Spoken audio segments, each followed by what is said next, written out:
A very discussed figure is Terence Malick, the one who arguably held more esteem either prior to 2011 or that brief period between 2011 and 2015 or 16. In that latter, briefer period, he was possibly more adulated than ever before. The Tree of Life was not just on several critics' shortlist for the best film of its year, 2011, but even of all time. Now, personally, I never cared much for The Tree of Life, although I appreciate the ambition. I just didn't find the execution to be particularly compelling.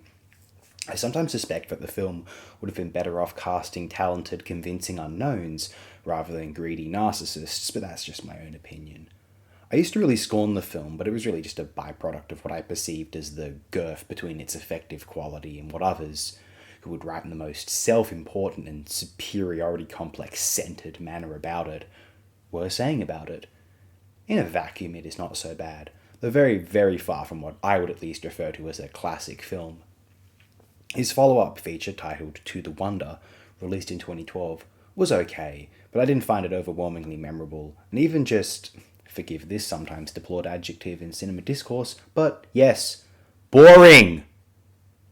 As for his works beyond that, I was not entirely compelled to seek them out. One, because Malick's numerous devotees were expressing their personal disappointment with some or all of these features, but also the negative assessments from my own film writing inspiration, Noel Oakeshott, had me choosing to watch other work instead of Malick's set of films released following 2012 at least. However, when regarding his first four feature films, I'm a proud, reverent fan, and I hate that it might come across as me being either conservative in terms of what can or cannot be considered worthwhile in the annals of filmmaking, or just otherwise ridiculing of a filmmaker attempting to expand their creative horizons when I am expressing my disappointment in the 2011 and 12 works of Malick. But I can't help but feel that the entire array of cinematic possibilities across the globe are being dismissed. There is no filtering of the current continuum of visual arts into Malick's recent works, and this is no bad thing in of itself. Bresson's films were partly informed, his compositional attributes, by his not watching very many other films, as far as I understand or possibly just recall. Though I can't help but feel that Terence Malick's more recent films are just about, well, Terence Malick, and not about the world of culture and expression they were released amongst. They are navel-gazing in the least interesting way, wherein Malick is so isolated from other art that he may not realize that his films just aren't quite as original as he might presume that they are. If they are just meant to be personal and poetic and adjacent to Tarkovsky's Mirror, Zerkalo, without the analog cinematographic expertise of that title, then fine. But most of the rest of us don't find them very interesting, and sincerely, this is the most important point, we would really, really like to, and would prefer it if we did.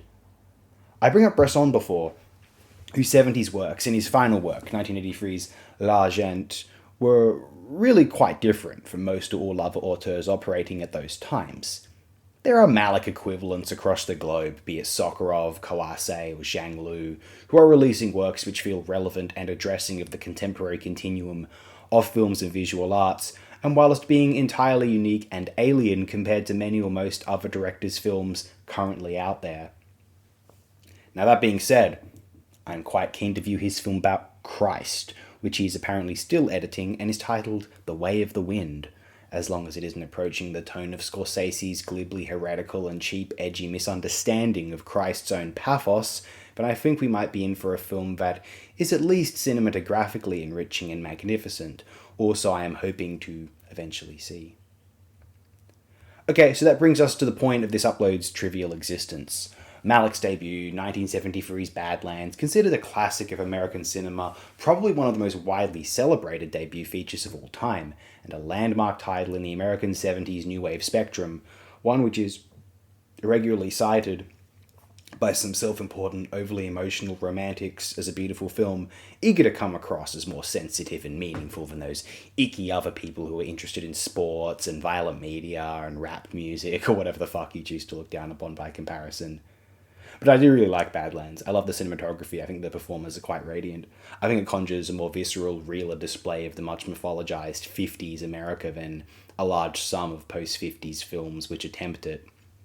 Obviously, the new Hollywood directors weren't shy to do as such. Bogdanovich dispelled the 50s as quite far from the sickening nonsense one saw on Happy Days, via 1971's The Last Picture Show. It was refreshing, and still is, for one reason or another, to see the 50s as a rough, real, and unforgiving time, like most or all of human history, and not the vacuously falsified, idyllic picket fences leave it to beaver crap, which some conservative insects like to fantasize over. Fascists in all but name, in an alternate timeline, unrepentant fascists, that alternate timeline being if the Axis powers had won the war. Now, one could even openly praise the 50s, and some have here and there, for being a rough and tumble down, youths getting into fights with each other, motorcycles, post-war freedom and optimism, the boom in the American economy at that time, the rebellion distilled by rock and roll music. All well and good. But the saccharine suburbia as utopia garbage that some seem to hold up and celebrate, that can go to hell. Throw it in the bin. Anyone who thinks the 50s would have been a fun time is not going to be my friend. Actually, they might even be an enemy by default.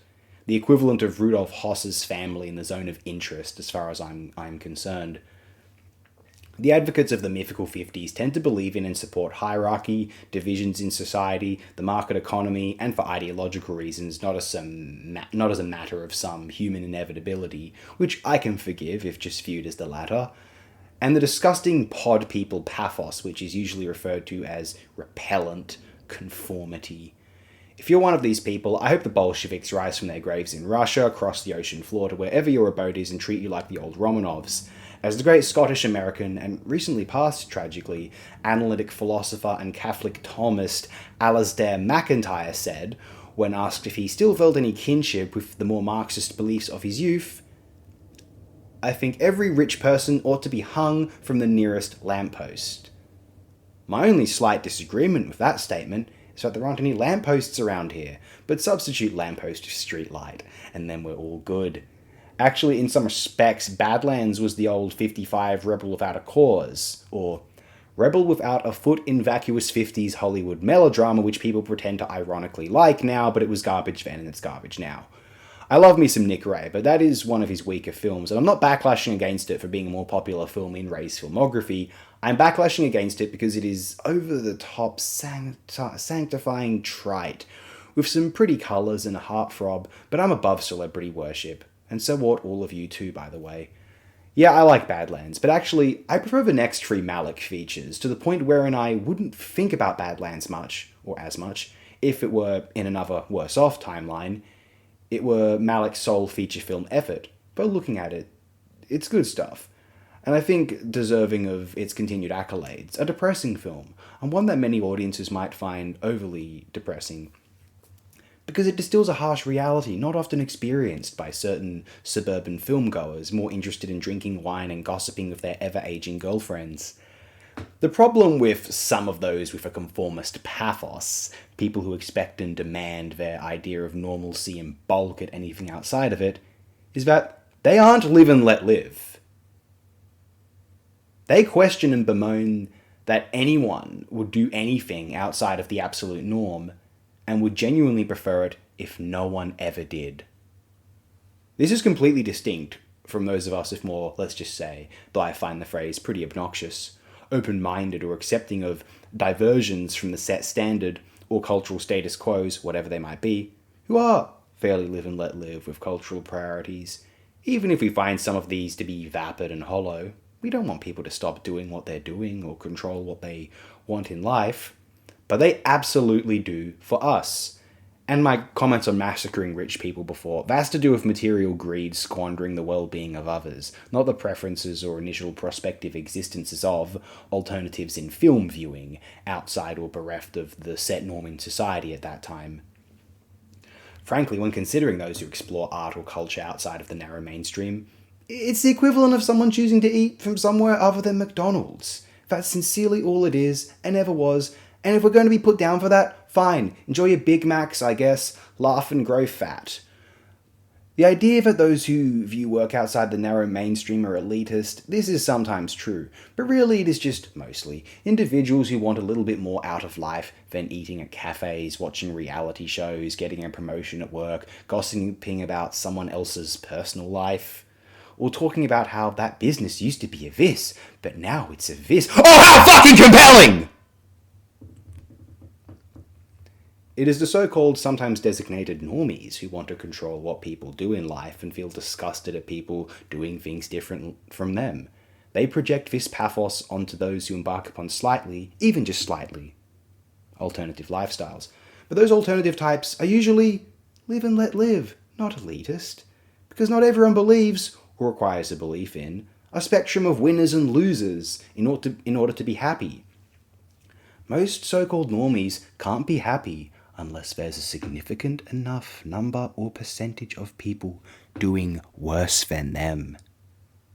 They always want one of the nicer cars, nicer houses, more accomplished or enviable spouses.